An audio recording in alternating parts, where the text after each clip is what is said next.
Cars Channel News and Review Car.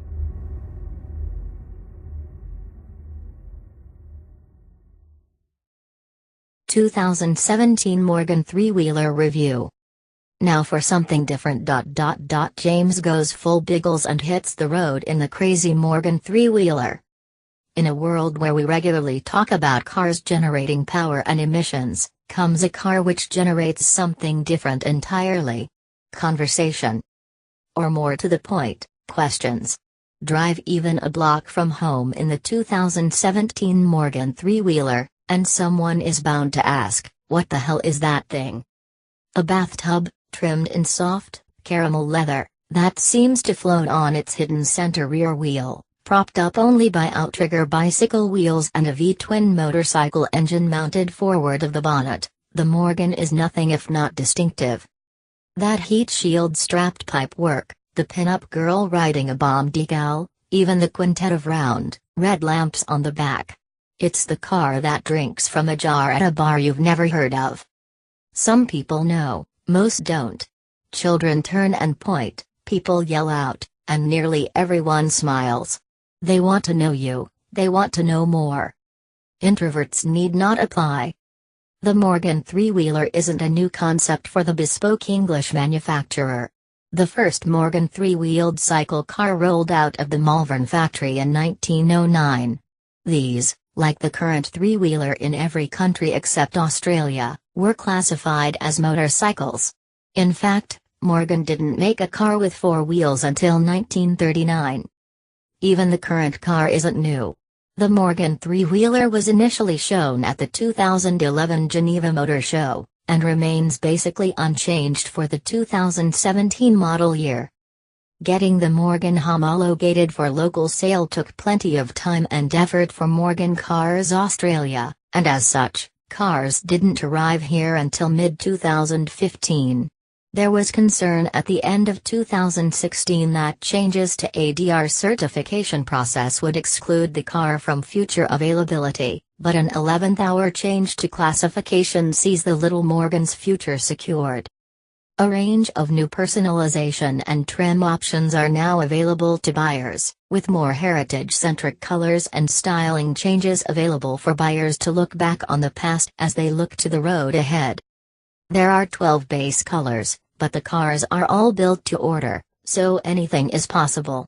The latest designs really turn the classic screws and include some very smart period delights, from quilted leather seats to alloy bonnet clips and historic motorsports livery.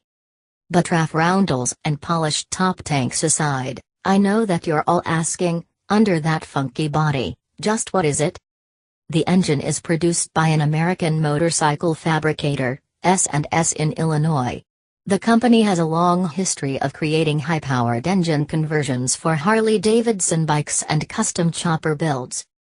For the Morgan, the motor is a 2.0-liter V-twin offering 60 kilowatts and 5,200 revolutions per minute and 140 Newton-meters at 3,250 revolutions per minute.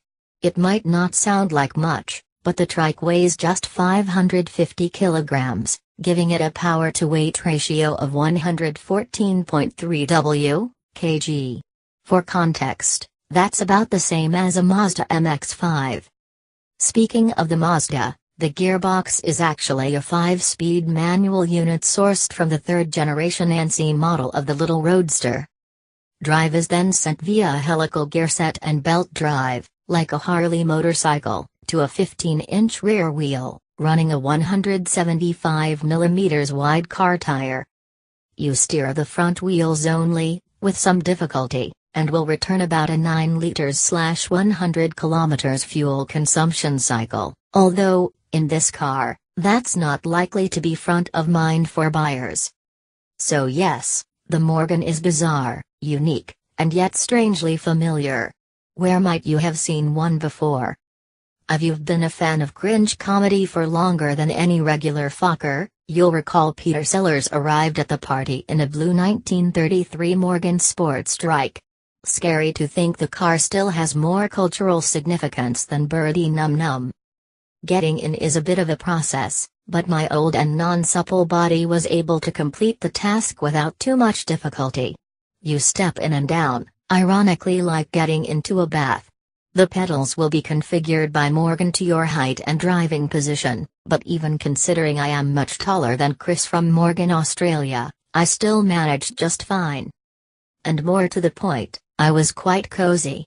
If you have a passenger in the car as well, better get used to them as you will essentially sit in each other's laps. It's a very personal cabin. The leather is soft and the instruments are very visible behind the enormous, thin-rimmed steering wheel. No airbags here either, folks. Switchgear is limited, which is pretty obvious when you think about it. No wiper stock as there are no wipers. No demister controls as there isn't even a windscreen to demist. Windows? Nope. Radio? Touchscreen infotainment system? You have got to be joking. There's a horn though. Toot toot. You get a bit of storage under the rear hatch, enough for a sponge bag and perhaps a spare driving cap. The car comes with a wet weather tonneau cover to keep the water out when you aren't in it. If it rains while you are driving though, either go faster to carve a bathtub-shaped hole through the weather, not always recommended, pull over and let the rain pass, not really the car for you then, or soldier on and motor to your destination, like a Sir. Yes. It's okay on the road though, but better suited to sweeping corners than hairpins. The gearbox is easy and light to negotiate, but the clutch is pretty jolly heavy. I wouldn't recommend the Morgan for a quick zap to the shops. On the move though, and the three-wheeler is very easy to get used to, and an absolute blast.